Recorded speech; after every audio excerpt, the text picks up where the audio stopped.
What's up, guys? Spenny. The single most viral post on all of X yesterday came from a very random account, the account for the Minnesota Department of Human Services, where hundreds of government employees in Minnesota accused Tim Walz of massive crimes, saying that he is allowing for statewide fraud to happen to benefit the Somali communities and potentially fund Muslim terrorism back in Somalia. A wild post here that has been seen by 37 million people, 127,000 likes, 35,000 reposts. Tim Walz is 100% responsible for massive fraud in Minnesota. We let Tim Walz know of the fraud early on, hoping for a partnership stopping the fraud. We got the opposite response. Tim Walz systematically retaliated against whistleblowers using monitoring threats, repression, did his best to discredit the reports. Instead of a partnership, we got the full weight of retaliation from Tim Walz, certain DFL members, this is the Democrat Party in Minnesota, and in different mainstream media, scary, isolating, and left us wondering what we can do. It goes on to say that this is a cascade of systemic failures by Tim Walz and the agencies appointed to try and ensure that fraud doesn't happen. It details billions of dollars in fraud stolen from the taxpayers of Minnesota and federal taxpayers. And it links to a right-wing site that no leftist would ever trust or read, the New York Times. Yes. Here's the actual article itself. It's real in the New York Times. I just can't believe it. Fraud scandals rattle Minnesota, staggering scale and brazenness. Federal prosecutors charged dozens of people with felonies, accusing them of stealing hundreds of millions of dollars from a government program meant to keep children fed during the COVID-19 pandemic. That's just one of many, many frauds that have to do with Medicaid, Medicare, state pension funds. For the last 5 years, law enforcement officials say the fraud took root in the pockets of Minnesota's Somali community. Scores of individuals made small fortunes by setting up companies that billed state agencies for millions of dollars worth of social services that were never provided. Fake claims of autism in their children. And then also, straight up threatening of state agencies, saying that they're going to call them racist if they don't deliver the funds. And the state agencies do deliver the funds. Look here. I mean, this is remarkable. Red flags in the meals program surfaced in the early months of the pandemic. The money kept flowing. In 2020, Minnesota Department of Education officials who administers these programs became overwhelmed by the number of applicants seeking to register new feeding sites and began raising questions about the plausibility of some invoices. Feeding Our Future, a nonprofit group that was the largest provider in the pandemic program, responded with a warning. In an email, the group told the state agency that failing to promptly approve the new application for minority-owned business would result in a lawsuit and accusations of racism that would be sprawled across the news. Feeding Our Future later sued the agency, which continued reimbursing its claims and approving new sites in the months that followed. Oh, so it worked. A report by Minnesota's nonpartisan Office of Legislative Auditor about the lapses that enabled the meals fraud later found that the threat of litigation and negative press affected how state officials used their regulatory power. Well, would you look at that?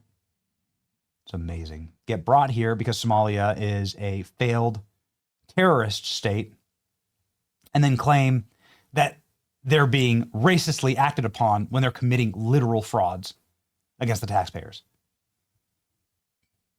I mean, it is just brazen. Remigration. It's the only way, ladies and gentlemen.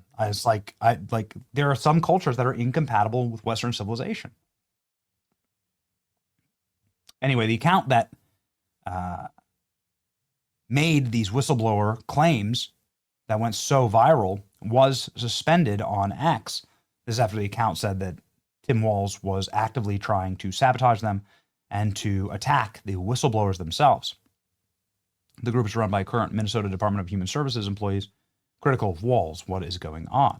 So the account was suspended, seemingly permanently suspended, after their posts ripping Tim Walz. Is Tim Walz directly responsible for this? The account has posted since, actually just moments ago, saying, as many of you are aware, we were permanently suspended several hours ago. We're back up due to no small part to the support of many of you. We're very grateful. We started this account in 2022. finally saying effectively that they need to list it as a commentary account and not an official account for the state of Minnesota. So that was, you're not allowed to run accounts that are listed as official when they're not. Okay, so that's what happened there. Anyway, continuing on to Karoline Leavitt, who just absolutely and totally torched the Somali immigrants, ripping off American taxpayers here at the White House press briefing today in an absolute tour de force and a savage beatdown. We have two clips for you. This is first Karoline Leavitt's opening remarks about immigration in total, and then her beatdown of the Somali question in Minnesota. Oh, here we go. Here's the Minnesota answer. Spicy. Let's go. On immigration, during your topper, you said, and I quote, "Leaders also have a duty to preserve the integrity and character of our nation's national identity." Can you explain what you mean by our nation's national identity and integrity and character, and how would refugees, people coming from war-torn places who are seeking a safe haven in America, like many of our forebears in this room, not add to our nation's integrity and character of our national identity? I'll tell you what does not add to our nation's character and integrity is refugees who come here under the alleged plight of asylum and fleeing persecution, and then come to the United States to abuse our system and rip off American taxpayers. And as I pointed out, the New York Times, to their credit, it was about 6 months too late, but they did write about how Somali immigrants in Minnesota have been ripping off American taxpayers. In fact, 86 people have been charged in a rampant and widespread fraud scheme spanning multiple programs in Minnesota. Of those 86, 78 of those people are Somali, 91% of them charged. So far, 59 of those people have been convicted for their roles in fraud plots that have stolen $1 billion from taxpayers. In one scheme, and this is egregious, a nonprofit and its affiliates with these Somali migrants claimed to have fed tens of thousands of American children during the pandemic. They were reimbursed for those meals by taxpayers. However, federal prosecutors found that almost all of those meals were never even delivered to hungry children. In fact, those organizations' leaders spent the money on houses, luxury cars, and real estate in Turkey and Kenya. Another scheme involved hundreds of organizations who were reimbursed for services that were supposed to help people at risk of homelessness. Once again, those services were never provided. All of this has happened under Democrat leadership in a Democrat-run state, where these refugees, these migrants are coming to the United States. They are abusing our system. They are draining our resources that should be going to law-abiding, taxpayer-funded, tax-paying Americans. And this president is not going to put up with it anymore. Rachel. Karoline Leavitt followed up that answer by posting how for the New York Times article, pretty remarkable, also getting a lot of readership on this one, smacks down fake news trying to lecture her that third world migrants are critical to our nation's character. Yeah, no, it's not. Karoline Leavitt bodies a reporter, third world migration, 86 people have been charged in rampant fraud. 78 are Somali. Hammered the Somali fraudsters, dropped a bomb on the crime-ridden state of Minnesota. Somali immigrants are ripping off American taxpayers. That's right. And they need to be put in prison. How many are there exactly? Total population, let's just round up to 80,000. They're all effectively in the Twin Cities. What's the median household income here? Median household income, the vast majority of them earn $35,000 or less. Goodness gracious. Median household income is $40,000 a year. So they either don't work or don't really want to earn any money. It's incredible.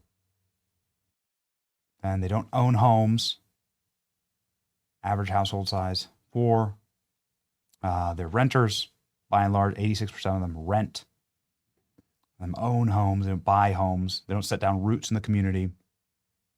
They just effectively live inside of their own little Somali bubbles, right? They don't assimilate at all. And, you can't have a nation without assimilation. Immigration without assimilation is an invasion to take over our culture. That's just a matter of fact. This has all been proven, by the way. Elon Musk posting our repost of a great report proving the Somali fraud. It's crazy, and how this money is going back to Al-Shabaab, terrorist, Muslim terrorist organization in Somalia. Here, ladies and gentlemen, is Karoline Leavitt's opening remarks on the state of immigration in America. It's profound. It's worth hearing. President Trump has already permanently paused migration of foreign nationals from third world countries that pose a very high risk to the United States. For too long, past American presidents supported self-destructive immigration policies that allowed foreigners who outright hate our country and have no interest in assimilating into our culture. They've allowed these individuals to flood peaceful American communities. This disastrous approach has drained our welfare program, driven up the cost of housing, suppressed wages, and jeopardized the safety of law-abiding American citizens. In fact, according to a new bombshell report from the New York Times, Somalian migrants in Minnesota have defrauded nearly $1 billion in taxpayer-funded benefits under Democrat Governor Walz's leadership. President Trump is putting an end to this dangerous America Last approach. His position is rooted in common sense. In the wake of last week's atrocity, it is more important than ever to finish carrying out the president's mass deportation operation. America cannot allow millions upon millions of unvetted illegal aliens to be rewarded with amnesty after they broke our nation's laws to come here. They must go back to their home countries. It is also essential to immediately address the massive fraud and corruption that has been going on for decades in other aspects of our immigration system, most notably when it comes to asylum claims. Millions of people who have come here under false pretenses are told blatant lies now enjoy temporary legal status. President Trump is ending this scam as well, and I would point out that the Democrats have tried to block this administration from doing so at every turn with lawsuit after lawsuit. The hard truth is that even when it comes to our legal immigration system, past presidents have failed to ensure that all prospective citizens love America, will add value and contribute to our communities, and will assimilate into our culture. Leaders have a duty to defend and advance the interests of their own people, not foreign nationals. Leaders also have a duty to preserve the integrity and character of our nation's national identity. That is why President Trump is more committed than ever to fully restoring American sovereignty by keeping our borders secure, removing all illegal alien invaders, and rebuilding a legal immigration system that makes sense and benefits our country. President Trump has no higher responsibility than to defend our homeland and our people, and he will never waver in doing so.